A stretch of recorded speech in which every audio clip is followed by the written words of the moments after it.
Episode 1 की शुरुआत में हम पा नामक लड़की को देख पाते हैं जो कि अपने मॉम डैड के एनिवर्सरी में फोटो लेते हुए एक लेडी उन्हें देखकर खुन्नस खा रही थी। तभी उस लेडी की बेटी और उसका होने वाला दामाद सीवा वहां आता है। सीवा पा के फैमिली के पास गिफ्ट लेकर चला जाता है। पा उसे बिल्कुल अलग तरीके से देख रही थी, शायद इनके पीछे कोई स्टोरी हो। वो लेडी अपनी बेटी को बोलती है पा के ऊपर शिवा कितना कंपैटिबल लगता है ना। जो सुन उसकी बेटी भड़क उठती है। अब पा के पेरेंट्स ट्रिप पे जा रहे थे। पा का दिल नहीं मान रहा था उनको भेजने को और वो उनको जोर का हक करती है। पा डैड को कॉल कर बोलती है अच्छे से कार चलाना। डैड बोलते हैं तुम बिल्कुल क्राई बेबी की तरह क्यों कर रही हो। कॉल रखते ही डैड का कार एक दूसरे बड़े गाड़ी से टक्कर हो जाती है। पा भी उसी ट्रैफिक के लाइन में थी। वो डैड को कॉल मिलाती है। कॉल ना उठने पर वो बाहर निकलती है। उसे सीवा दिखता है। पा को समझ आता है ये उसी के डैड की कार है जो पूरी जल चुकी है। तभी वहाँ शिवा आकर उसे संभालता है। वो अब हॉस्पिटल में उठती है और शिवा से पूछती है क्या हुआ और उसे अपने मॉम डैड की याद आने लगती है। वहाँ ऑफिस के कुछ लोग आ जाते हैं और बोलते हैं मिस पा को इन डॉक्यूमेंट में साइन करना होगा। पा बोलती है कि कौन मर गया है जो। अब वो इस मोमेंट में समझ जाती है कि उसके पेरेंट्स नहीं रहे। अब वो फ्यूनरल में थी। उसके दोस्त उसे जूस ला के देती है। वो उसे रोते हुए बोलती है मैं उनको मिस कर रही हूँ। इधर मिशी की बेटी बोलती है मॉम घर जाऊँ क्या मैं। मॉम बोलती हैं तुम्हारे अंकल आंटी थे वो बोलती है कि आप तो उन्हें कभी से कुछ मानती ही नहीं थी।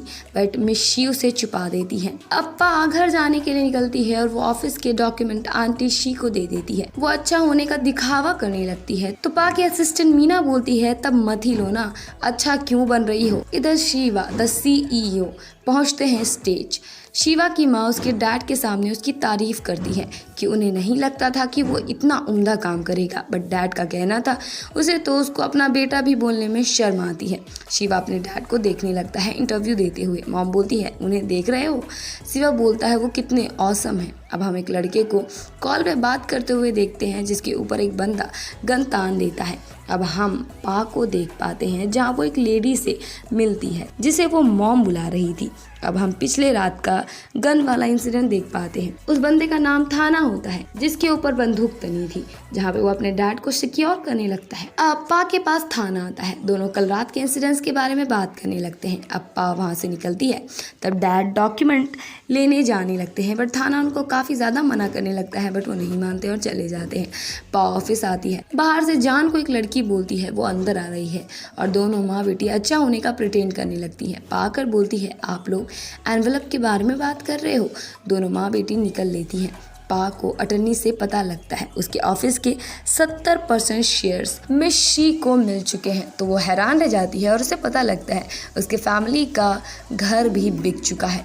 वो आंटी शी को आकर बोलती है आपने इतने बड़े फैसले लेने से पहले मुझसे पूछा क्यों नहीं। अब इधर 2 सर्वेंट आकर दूसरे वाले सर्वेंट से कमरे के लिए झगड़ा कर रही थी बट तभी एक बंदा आकर उनको भगा देता है। इधर ये लोग बात कर ही रहे थे कि जान आकर पा को सुनाने लगती है।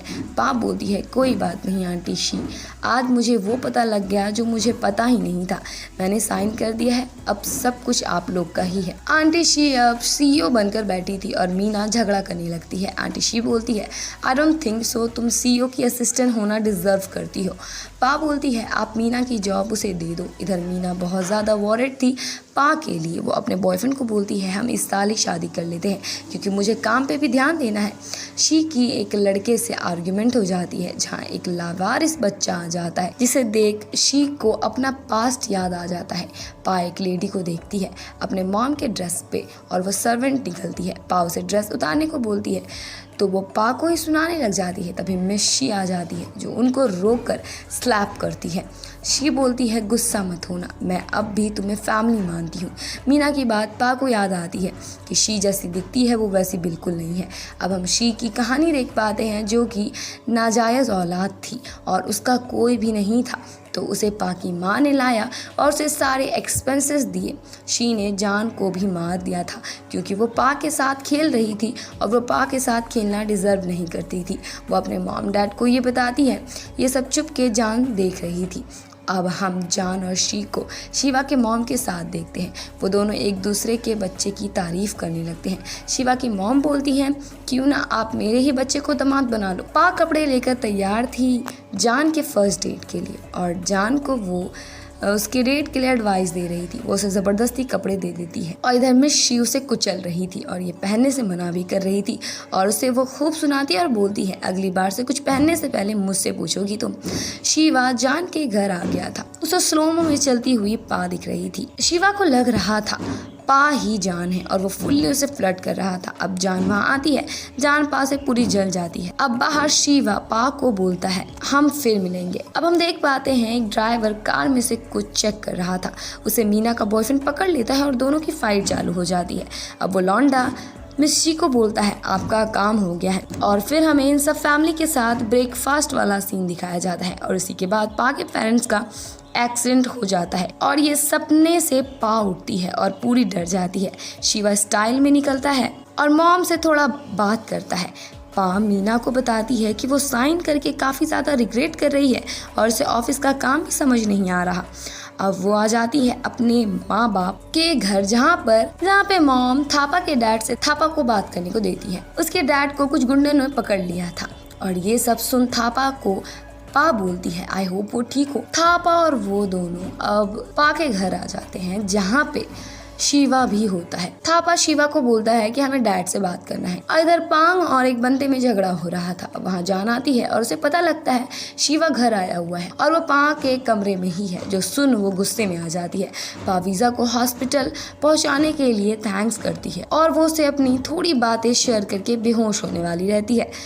शिवा उसे संभालता है। वो उसे जैसे छोड़ता है वो फिर गिर जाती है तो वो उसे फिर से संभालने लगता है। पा बोलती है कि कोई ज़रूरत नहीं है, मैं बहुत ज़्यादा स्ट्रांग हूँ और इसी स्ट्रिक्टनेस के साथ इस एपिसोड की एंडिंग हो जाती है। There was a time when you had me fall